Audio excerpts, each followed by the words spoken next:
Welcome to Echo 361, Study Session 1, Nature and Role of Money. Introduction. In this study session, we will discuss the evolution of money, components of the money supply, the various functions that money performs, and the rationale for holding money. Learning outcomes.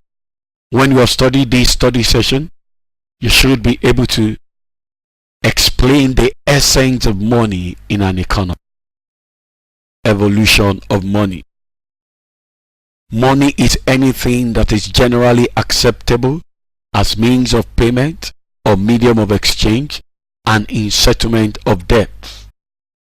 Prior to the advent of money, commodities were the earliest kind of money, and along the road of history, as complex societies evolved, mankind shifted from direct to indirect exchange in order to expand and conduct trade.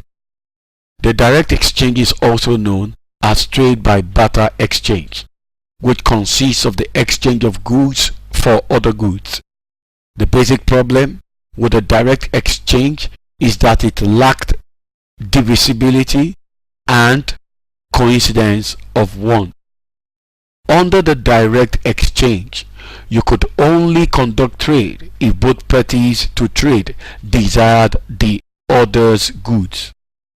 However, trade needs a system of payment that transcends direct exchange.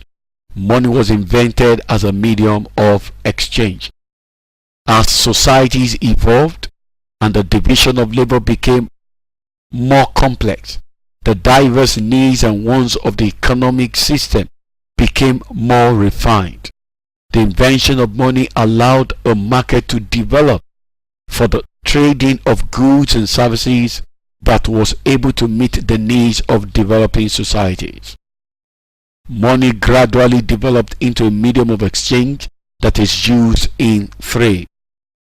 The introduction of money allows society to expand and extend beyond the limits of an individual household to that of a nation and indeed the whole world.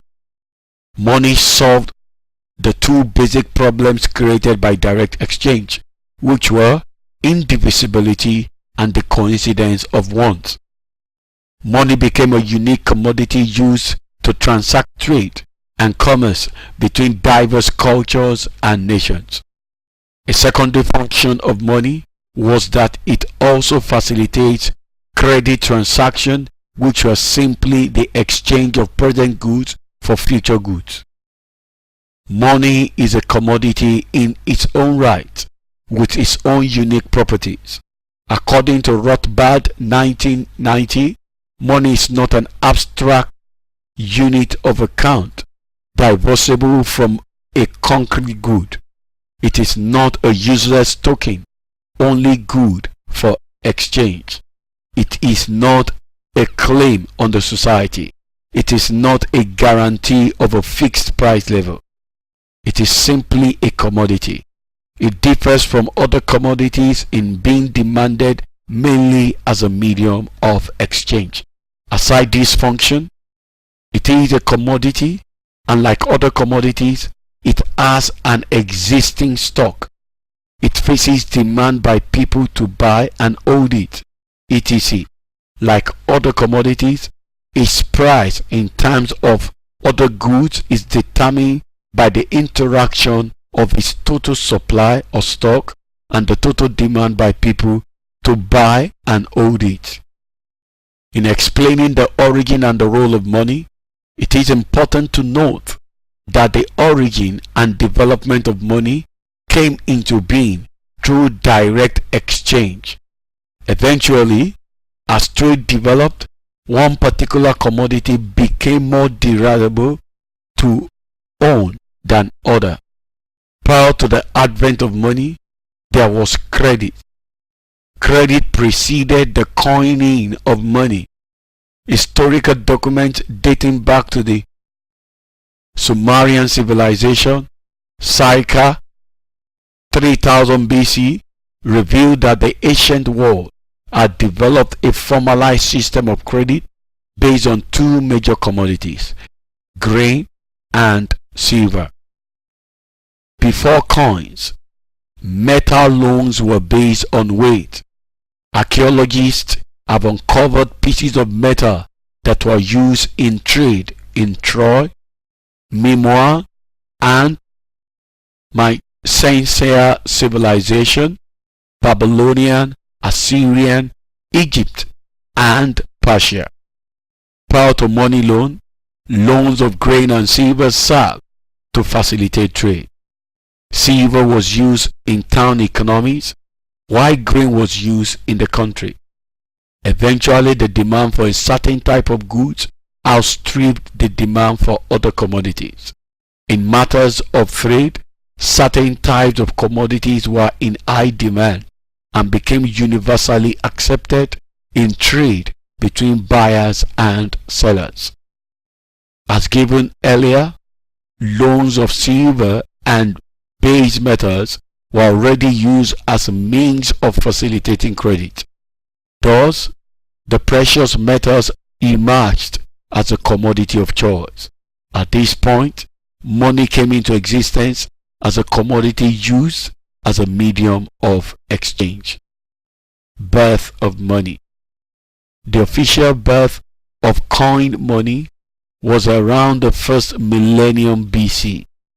It is believed to have originated in Lydia in the 7th century BC. King Croesus of Lydia had been credited with the coining of gold and silver ingots. It was later that the innovation of stamped metal coins spread to the Greek world. Because the Greeks developed an urban economic system based on commerce, a money commodity became necessary to facilitate trade. From this point forward, the use of precious metals as money used to conduct commerce was institutionalized between the developed society of the day and has been used ever since. In matters of commerce, silver was used for smaller exchange, while gold was used for larger transactions. The reason why silver and gold began to be used as money was because of their unique characteristics. The use of money required several properties. It had to be divisible. It has to have utilitarian value separate from the whims of any king, emperor, or government. It has to be durable. It couldn't perish or be consumed. It also had to be relatively scarce to maintain its value. Finally, it had to be made of material that was ductile and malleable. Both silver and gold held these properties, which is why they began to be used as money. Summary. In this study session, we discussed that the introduction of money allows society to expand and extend beyond the limits of an individual household to that of a nation and indeed the whole world. Money solved the two basic problems created by direct exchange, which were indivisibility and the coincidence of want. Money became a unique commodity used to transact trade and commerce between diverse cultures and nations. This is the end of study session 1. Thanks for listening.